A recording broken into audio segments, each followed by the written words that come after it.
I'm Ted Fields, and I'm your anchor for CNN News. Tonight's top story will be summed up in the following video. Viewer discretion is advised.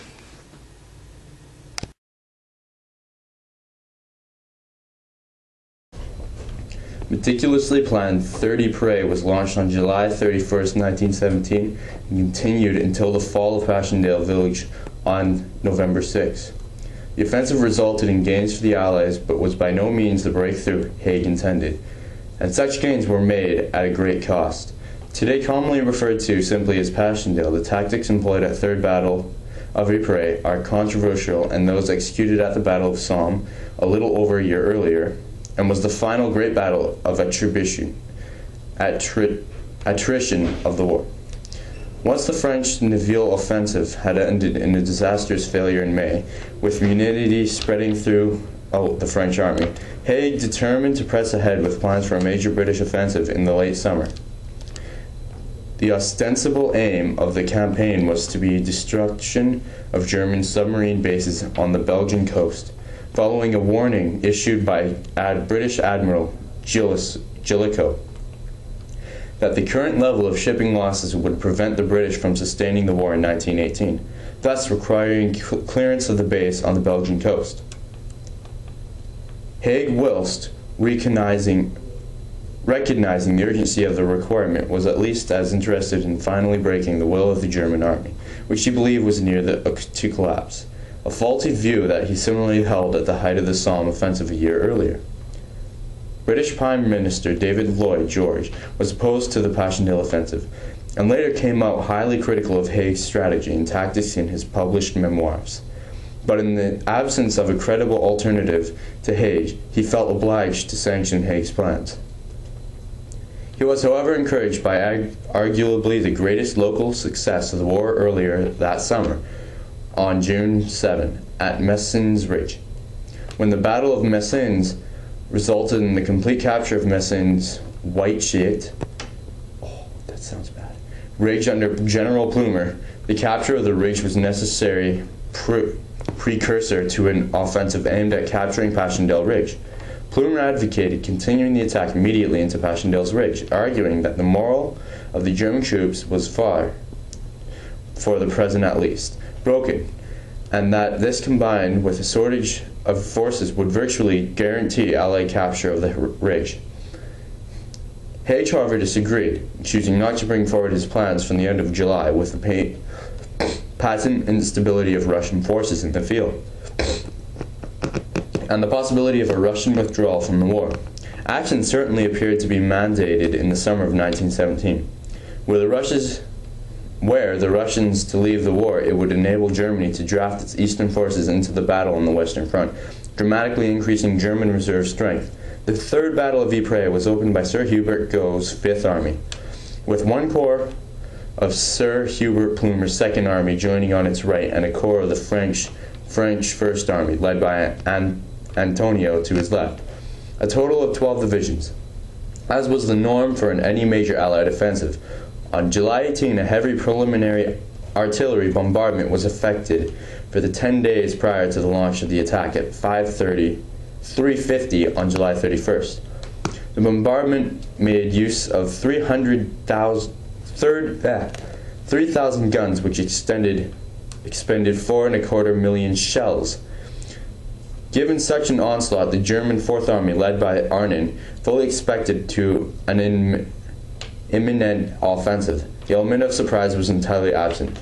Thus, when the attack was launched across an 18-kilometer front, Fourth Army was in place to hold off the main British advance around the Menin Road, and restricted the Allies to fairly small gains to the left of the line around Pilkem Ridge. Similarly, the French were halted further north by the German Fifth Army under Gallwitz. British attempts to renew the offensive over the course of the next few days were severely hampered by the onset of heavy rains, the heaviest in 30 years, which churned the Flanders lowland soil into a thick, muddy swamp. Tanks found themselves immobile, stuck fast in the mud. Similarly, the infantry found their mobility severely limited. Ironically, the very force of the preliminary bombardment had itself destroyed drainage systems, exacerbating the problem. In addition, the artillery shells that had rained down in the days prior to the attack's launch had peppered the very ground that needed to be traversed by the advancing Allied forces.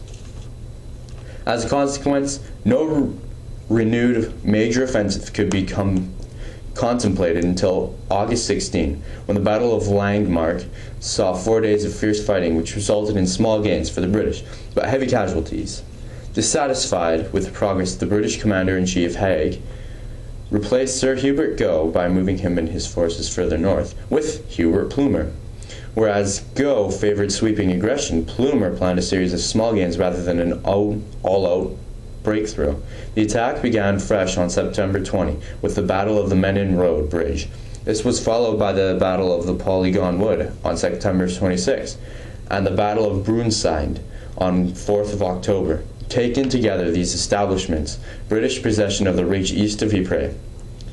Encouraged by Plumer's small gains while constantly pushing him to do more, Haig decided to continue the offensive towards Passchendaele Ridge, some 10 kilometers from Ypres.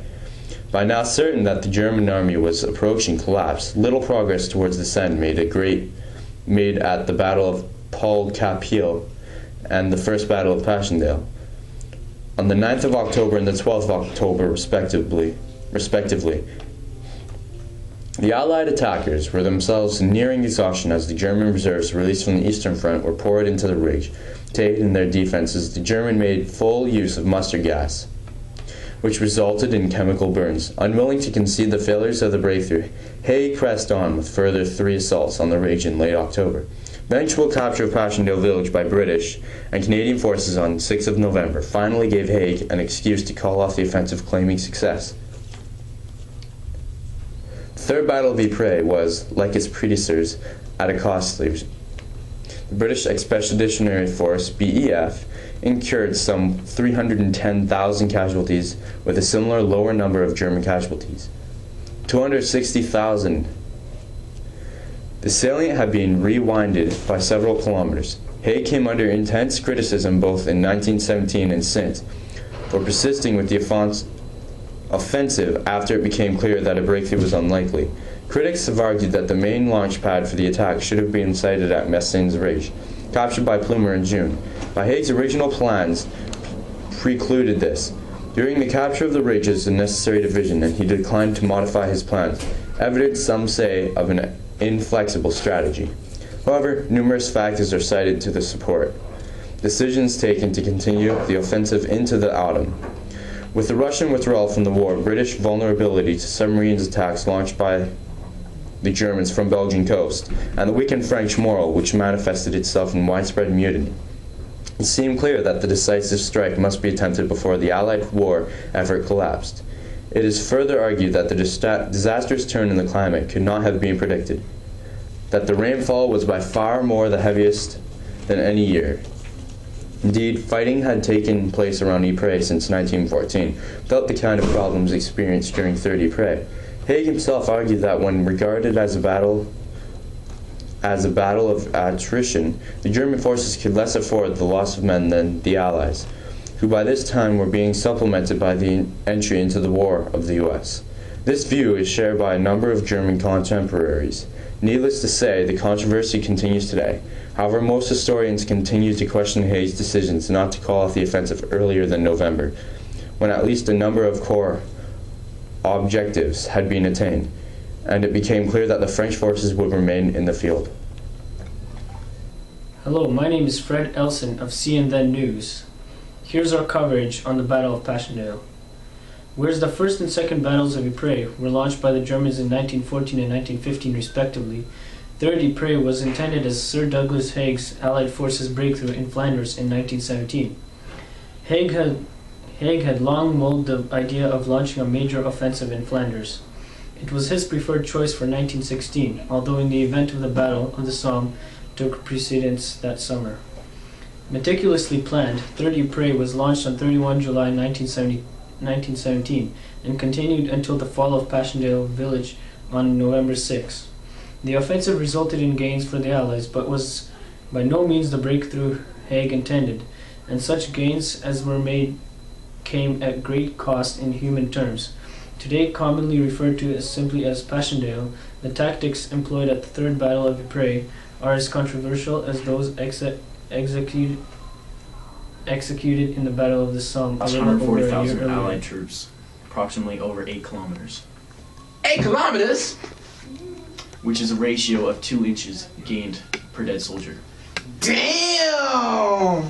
So that's a full death count of around 650,000 lives. Tonight's show was brought to you by Fidelity Insurance. Well, have a good night, and thanks for watching.